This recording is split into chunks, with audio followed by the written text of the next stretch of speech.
el problema que tenemos con la sostenibilidad es que se habla muchísimo de la sostenibilidad, tanto económica como social como ambiental, pero no entendemos la mitad de problemas que tiene la sostenibilidad, yo creo, ¿no? O por lo menos no se explican, ¿no? Se ha conseguido hacer accesible, pero se ha hecho accesible la puntita de la pirámide, ¿no? Y nos pasa esto porque cuando hablamos de sostenibilidad ambiental, de cambio climático, pues de repente escuchamos palabras pues, como acidificación de los océanos, ¿no? O descarbonización. Es como, sí, suena grave.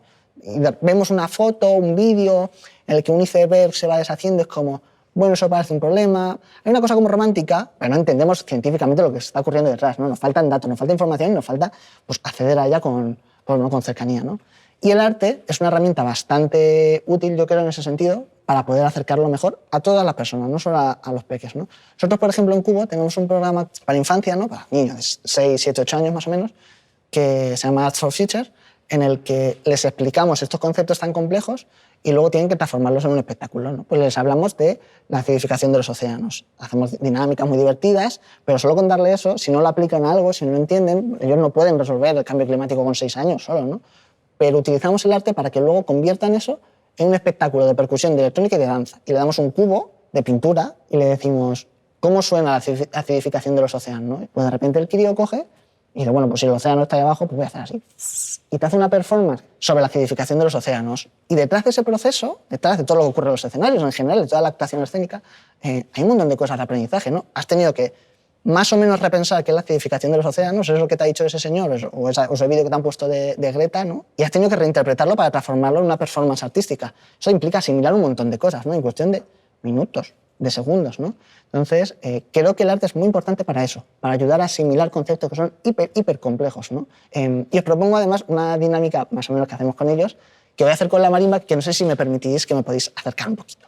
Os voy a hacer algunas preguntas y bueno, y me vais a ir diciendo cómo suena lo que os digo, cómo creéis que sonaría, ¿no? Y lo primero que vamos a hacer, os voy a pedir que generemos 3 niveles con la mano. Aquí abajo, aquí en el medio, aquí arriba. Pues esto va a ser grave, medio, agudo. Entonces yo voy a ir diciendo algunos conceptos, a ver si sois capaces de resignificarlos y transformarlos en narrativa artística. Si os digo la palabra océano, ¿no? Que es grave, medio o agudo. Ah, mira, hay un agudo. ¿Por qué? ¿Cuál es tu nombre? Darío. Darío, o sea, todo el mundo ha marcado un poquito más abajo. ¿Por qué el océano te es agudo?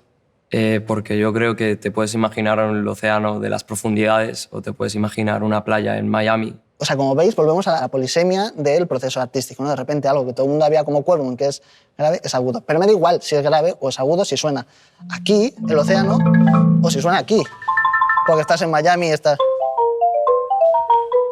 ahí gozando alguna caipirinha. Es que me da igual, en realidad. Lo importante para mí es que has tenido que pensar en la palabra océano, has tenido que revisitar todo lo que tú piensas que es el océano y luego pues, tener que plasmarlo en un producto artístico, que en este caso he tocado yo, pero que si te hubiese dado las baquetas, hubieses tocado tú, ¿no? Entonces, eso a nivel educativo luego genera debates súper interesantes, porque aquí estamos hablando de océanos, pero si estamos hablando de cosas más complejas, vamos a hacer otro par de pruebas de este tipo. Ahora necesito voluntarios o voluntarias que me den ideas de cómo, utilizando este instrumento, ¿no? Que ya te digo que no solo la madera, está esta madera, están los tubos, ¿cómo sonaría el hecho de talar un árbol? ¿Qué recursos utilizaríais? ¿Tu nombre? Lucía. ¿Qué ideas me darías para hacer una obra sobre un árbol que se está talando con la marimba? Yo usaría, aparte de tonos graves, notas graves, porque el árbol está muriendo, por así decir, podría usar también lo que es el palo de las baquetas contra lo que es la estructura del instrumento. O sea, podemos tocar aquí.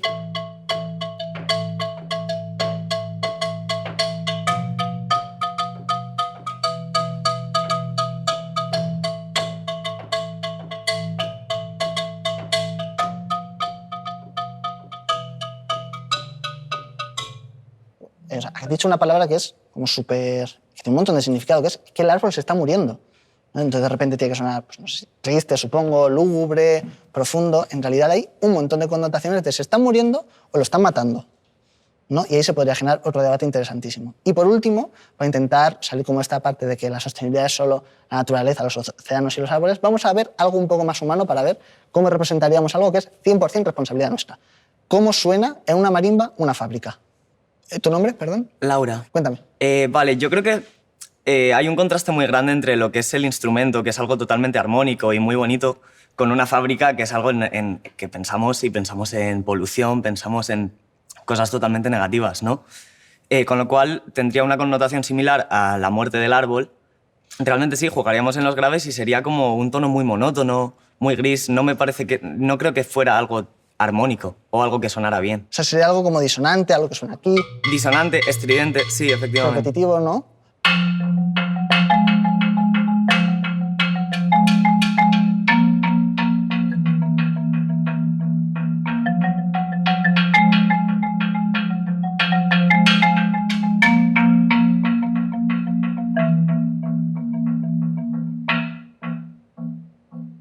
O sea, fíjate la cantidad de cosas que ha dicho. Es gris, es estridente, disonante. O sea, has representado un montón de conceptos que en realidad son intangibles, son etéreos, para hablar de algo que es súper tangible, que es una fábrica que genera contaminación, puede generar contaminación, y que por tanto te genera unas emociones, porque es triste, porque es repetitivo. O sea, hay un montón de cosas que en cuestión de segundos, solo con mencionar una palabra, si luego transformamos un producto en un proceso artístico, podemos sacar muchísimos aprendizajes, ¿no? Y esto no solo ocurre con Peque, sino que lo puede hacer cualquier persona, ¿no? Todo pensamiento, toda narrativa que pueda ser textual se puede transformar en un proceso artístico y nos puede ayudar a que la sostenibilidad sea algo más cercano, que vivamos desde las emociones, desde los colores y desde lenguajes que no son tan cotidianos.